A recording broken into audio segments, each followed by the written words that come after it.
Easter ആഘോഷങ്ങൾ റദ്ദാക്കിയ സ്കൂളിന്റെ നടപടി വീണ്ടും വിവാദത്തിൽ. ഇംഗ്ലണ്ടിലെ ഹാംഷെയറിലുള്ള നോർവുഡ് പ്രൈമറി സ്കൂളാണ് ഈ തീരുമാനമെടുത്തിരിക്കുന്നത്.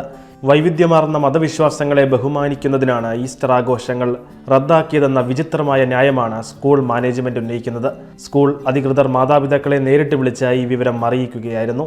മറ്റു മതവിശ്വാസങ്ങളെ ബഹുമാനിക്കുന്ന ഒരു അന്തരീക്ഷം കുട്ടികളിൽ വളർത്താനാണ് ഈ നീക്കമെന്നാണ് ഹെഡ് മിസ്റ്റർ സ്റ്റെഫാനി മാൻഡർ നൽകുന്ന വിശദീകരണം.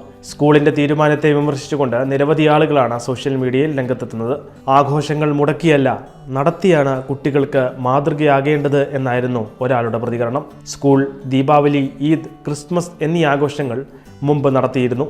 ഈ സാഹചര്യത്തിലാണ് ഈസ്റ്റർ ആഘോഷങ്ങൾ ഉണ്ടാകില്ല എന്ന പെട്ടെന്നുള്ള അറിയിപ്പുണ്ടായിരിക്കുന്നത്. വരാൻ പോകുന്ന ക്രിസ്തുമസ് ആഘോഷവും റദ്ദാക്കിയോ എന്നും ഒരാൾ വിമർശനാത്മകമായ രീതിയിൽ സോഷ്യൽ മീഡിയയിൽ അഭിപ്രായം അറിയിച്ചു.